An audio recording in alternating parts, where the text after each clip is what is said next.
So let's move into the business case. So what does this mean for your business case? Now, part probably of your strategy will be online. So if you go online in China, you find a lot of fake goods. I always remember this specific story of somebody that saw online somebody that was selling an Apple phone, an iPhone. So he paid and he thought that he was buying an Apple, but he got sent a pair. So completely different products. He was schemed. And this is called in China, Shanghai. Literally, it means like a village in the mountains, a mountain fortress, but it's used to refer to fake goods in China. And in this case, with the pair phone, they didn't try very hard, but sometimes you can hardly differentiate the fake goods from the real goods. And in China, you can even go to places to have a cup of coffee at Starbucks instead of Starbucks. So again, they try to make it look like a real brand. As a matter of fact, most of the fake goods, most of the Shanghai that is sold around the world comes from China and Hong Kong. And a lot of these fake goods are actually being sold in China.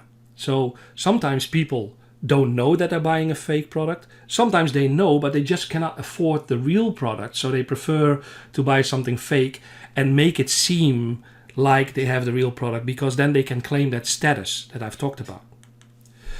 The government quite often does research in this, and a few years ago they said that 1/3 of the online goods that people buy on places like Alibaba, JD, Gome, they are fake or they are substandard. So the government really criticizes the e-commerce platforms quite a lot. And that's why people are really worried about buying something online that's authentic. That's also why they buy a lot of foreign products, because they have higher trust in buying something from abroad and then thinking it's a real thing. So I'm going to give you an example from my own personal life. My wife's brother, so my brother-in-law, he and his wife had a baby girl. And what we wanted to do is we wanted to give him a stroller, a baby stroller. So we found one that they liked. And I said, okay, let's buy it in China. Let's go on Taobao. And it was 176 euro in the Taobao shop. But my wife said, no. Taobao, you cannot trust that. That's consumer to consumer. You don't know if it's fake. I'm not buying anything on Taobao. I said, okay, let's go to JD.com. JD.com is B2C. So basically, this is a shop that sells branded materials. And you can trust this. It's a bit more expensive. It's 201 euro. But I think that we can trust it. And she said, no, I'm not buying this thing in China. If something happens to my little niece in this stroller, I would never forgive myself. I want to actually buy this in the Netherlands. So there was no other way to solve this problem than to go on bol.com. And I thought, oh, it's not bad. It's actually cheaper on bol.com. But if you add all of the shipping costs, the import tax and the VAT that we needed to pay to get this into China, it was much more. It was twice as expensive as we would buy it here in the Netherlands. But this is how distrustful people are about some Chinese web shops. Now, to compare, have a look at this. I selected a random product, which was a camera, and I went on marktplaats.nl, so a Dutch consumer-to-consumer web shop. And you can see that there's about 3 pages. And most of these 3 pages are actually used up by a very big annoying banner. Now I went on Tmall to find the same second-hand camera here. Now if you go on Tmall, you will see that there's much more information.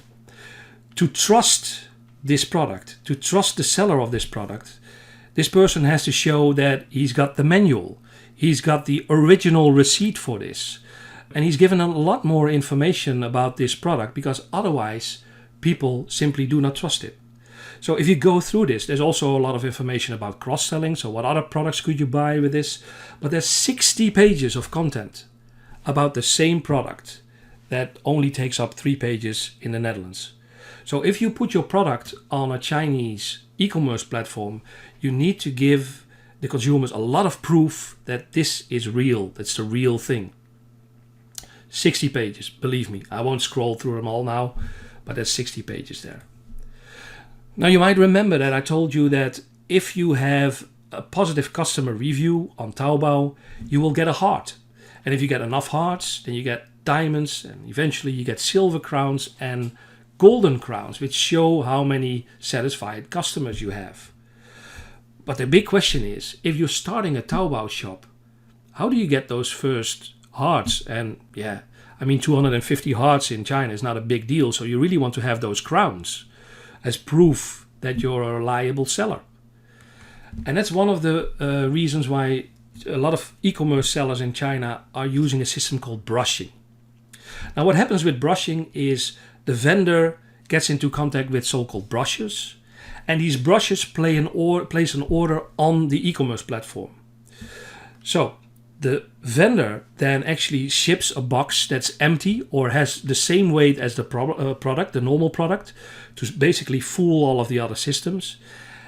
That is received by the brusher. He signs for it, and it looks in the systems like there's a real sale taking place. But no product actually left the vendor. Then the brusher gets paid back the money for the product, and he also gets rewarded for writing a good review.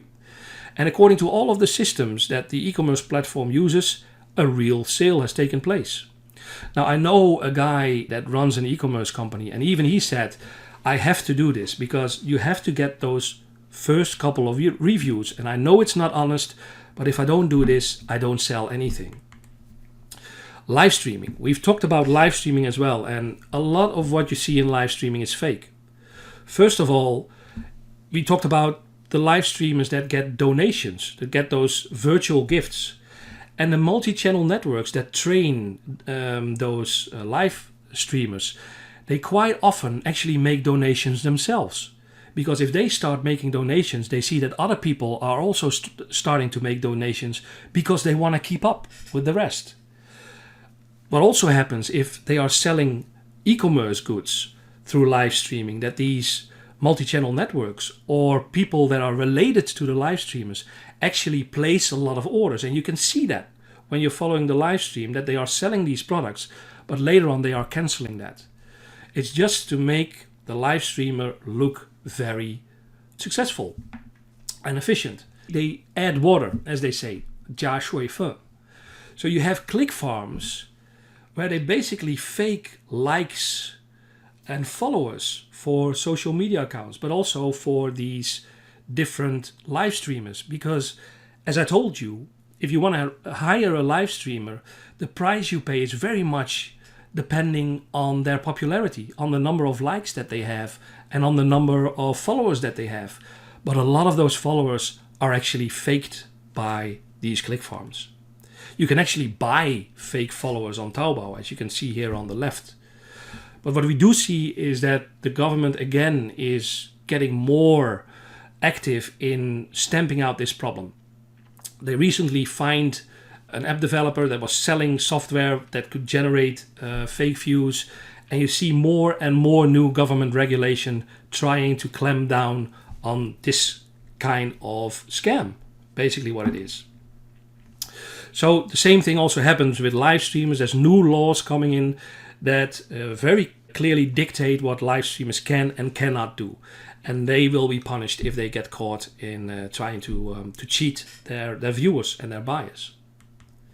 So this is on a relatively small scale, but if you want to see how things can go on a large scale, you should definitely check out the documentary The China Hustle. It's about some Chinese firms that get on the stock exchange in the United States, pretending to be a very successful company, but it's actually all made up.